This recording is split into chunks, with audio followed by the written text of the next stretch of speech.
ကျက်စာအတွက်ကို guide တည်သက်မခေါ်တော့ဘဲနဲ့ပေါ့နော်ကိုယ်တိုင်ပဲမိဘကလုပ်ပေးမယ်ပြီးလို့ရှိရင်ဒီခက်နေတဲ့ကလေးအဆင်မပြေအင်္ဂလိပ်သင်ချားတခြားဒီ science ဘာသာရပ်တွေကိုပဲ guide ခေါ်မယ်ဒီလိုဆိုရင်အဆင်ပြေလားပေါ့ဒါလေးကိုပြပြပြပါမယ်ဆိုတော့ကျက်စာကရပါတယ်ကိုယ်တိုင်ကလေးကလည်းချက်နိုင်တယ်မိဘကလည်းအားရဆိုလို့ရှိရင်တော့ဒါကိုယ်တိုင်လုပ်ပြီးလို့ရတယ်ပေါ့လေဒါပေမဲ့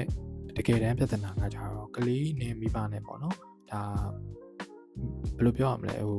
တိတ်ပြီးတော့မိဘနဲ့ကလေးနဲ့အခြေအနေအဆင်ပြေဆိုတော့တမျိုးပေါ့လေဒါမိဘကလည်းမအားဘူးမေးဖို့လည်းအချိန်မရဘူးကလေးကလည်းစာကိုချက်ရှင်တဲ့ချိန်ချက်တယ်မေးချင်တဲ့ချိန်မေးတယ်မိဘကလည်းဒါဆိုရင်တော့ဘယ်လိုမှဆောင်ပွဲဒီနေ့လာတဲ့ခါမှာပြီးပြတ်ဖို့အဆင်မပြေနိုင်ဘူးပေါ့နော်ဒါတစ်ခုပေါ့နောက်တစ်ခုကတော့ဒီ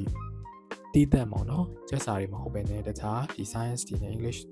သင်ချာကိုပဲခေါ်တဲ့သူတွေကလည်းဒါပို့ပြီးတော့ကောင်းပါတယ်ဆိုတော့ရတဲ့အချိန်လေးတစ်ပတ်4ရက်ဆိုလဲ4ရက်5ရက်ဆိုလဲ5ရက်ဒီအချိန်တော်တွင်းလေးမှာဒီကလေးနဲ့ဆရာမနဲ့ကဒီဘာသာတွေပဲ focus လုပ်တဲ့အတွက်ကြောင့်မို့လို့ပို့ပြီးတော့မှသူရဲ့ skills တွေဒီခက်ခဲတာတွေကပို့ပြီးတော့အဆင်ပြေလာမှာဖြစ်တယ်ဆိုတော့ချက်စာကတော့ဒါမိဘတွေအနေနဲ့လည်းကိုယ်တိုင်ကိုယ်ကြတေချာအချိန်ပေးပြီးတော့မှမေးနိုင်ရင်တော့အဲ့လိုမျိုးလေးလုပ်တာအောင်အားပေးပါတယ်